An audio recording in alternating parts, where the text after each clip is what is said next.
Sugar, what if I told you that setting boundaries is less about saying no to them and more about saying yes to you? Let's learn how to set healthy boundaries that don't leave you feeling guilty.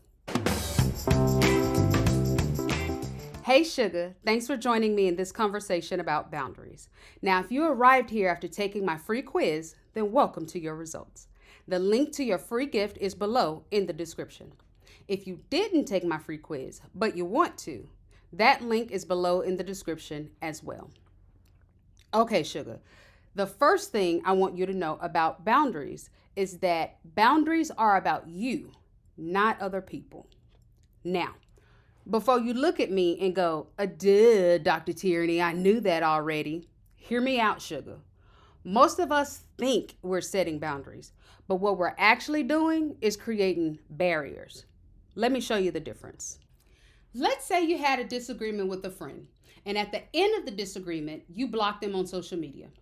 If I were to ask you why you decided to block them, if your response is something along the lines of, they did this, they said that, 2 weeks ago they stabbed me in the back, then what you created was a barrier to keep them out and away from your social media feed and personal life. However, if your response is something along the lines of, during the disagreement, I noticed how I began to feel anxious, and after reflecting on the argument and our friendship, I realized that this person is no longer a safe space and no longer an iron sharpening friendship.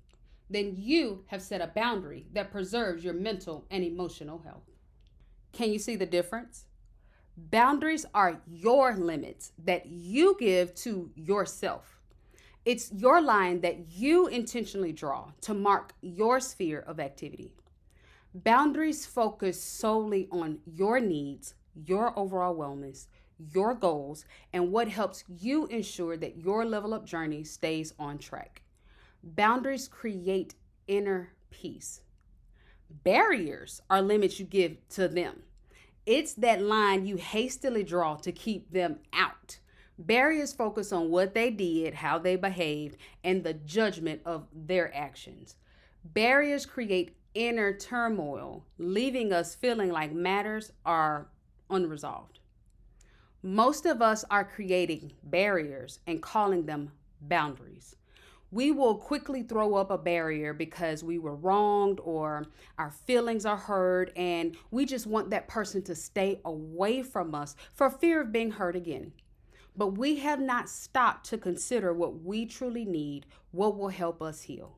This process of stopping to focus on ourselves is the first step to setting boundaries. Again, boundaries are about what you need. Barriers are about what they did.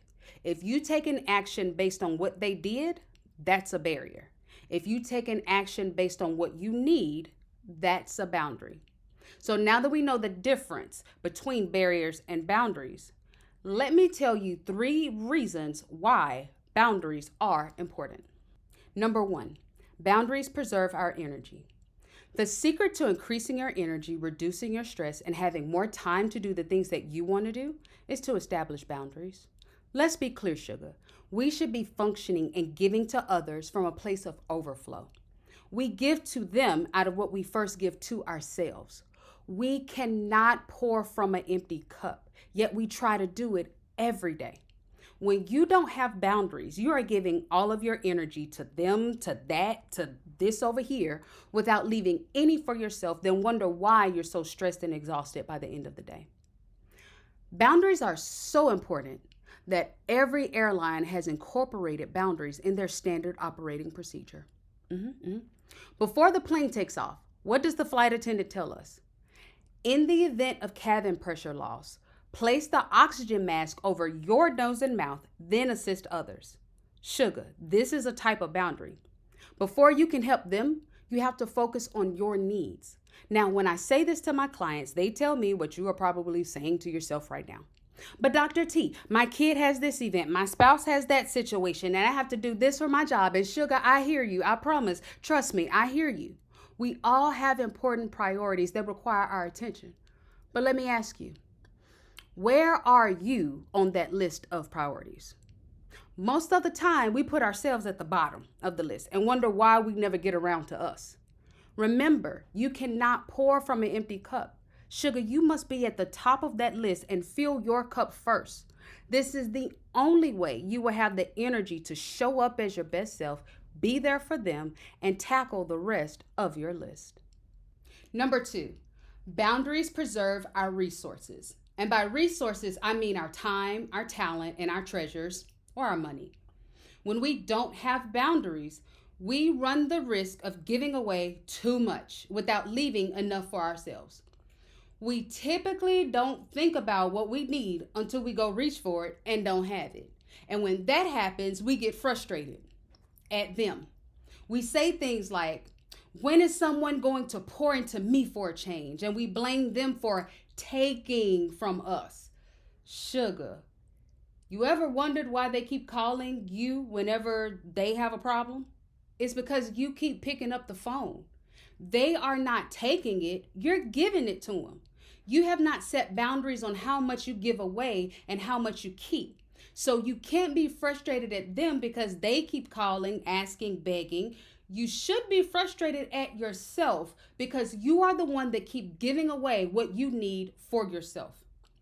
Now, sugar, before you go out here and cut everybody off, let me say this. Having boundaries does not mean that you get to be self-centered, caring for nobody and nothing but yourself and what you got going on. We should all seek to be kind, generous, and assist others when we can. We all need a helping hand, and we should all seek to be a helping hand to others. Boundaries just ensure that we're not trying to help everybody to our own detriment or making ourselves vulnerable to being manipulated by people. Sugar, every need does not have your name on it. Establishing boundaries helps you to discern ahead of time just how much help you can offer. So before anyone asks you for anything, you already know your personal limits and can give freely within your boundaries. Number three, boundaries preserve our self-care practices. Last week, I talked about self-care and how it is vital to keeping us healthy, happy, and whole. Setting boundaries requires us to focus on our needs, goals, and overall wellness. This focus on our needs that helps us to create healthy boundaries also promotes and preserves our self-care practices. When we know what we need, what boosts our energy, what helps us to thrive, then we will know what self-care practices we need to put in place, and we will create the boundaries necessary to ensure our self-care stays at the top of the list. For example, one of my boundaries is that I must take a time out every day. I talk and interact with people for a living, on top of writing, on top of content creation, on top of consulting work, while being a wife, a daughter, a friend, a CEO that has to go buy groceries, help around the house, and cook. That's a lot of output. So I know that if I don't take a time out, I will either fall out or act out. And trust me, neither one of those are pretty. So to ensure that I'm renewing my mental, emotional, and physical energies, I have to take a time out. And my self-care is to practice at least 30 minutes a day, just sitting and being quiet. Remember, boundaries are personal limits we set for ourselves. So if someone calls me during my 30 minutes, I'm not answering the phone. Instead, I'll call them back after my 30 minutes are completed. When your self-care practices align with your boundaries, it will be easier for you to say no to them because you are too busy saying yes to you. As your coach, I want to help you set healthy boundaries. So here's an easy activity that you can do today. First, focus on you. What do you need to be healthy, happy, and whole? What do you need to thrive? I want you to write that down. Next, identify what you need to start doing, stop doing, limit, or increase to ensure that you can do what you wrote down in the first step. Now, whatever you write down in step number 2, that becomes the foundation of your new boundary. As you keep establishing healthy boundaries, you will notice that your energy levels will increase and you will start feeling better in no time. If you have any questions or want to go deeper into how to set healthy boundaries that work for you, be sure to schedule your free 30-minute coaching session.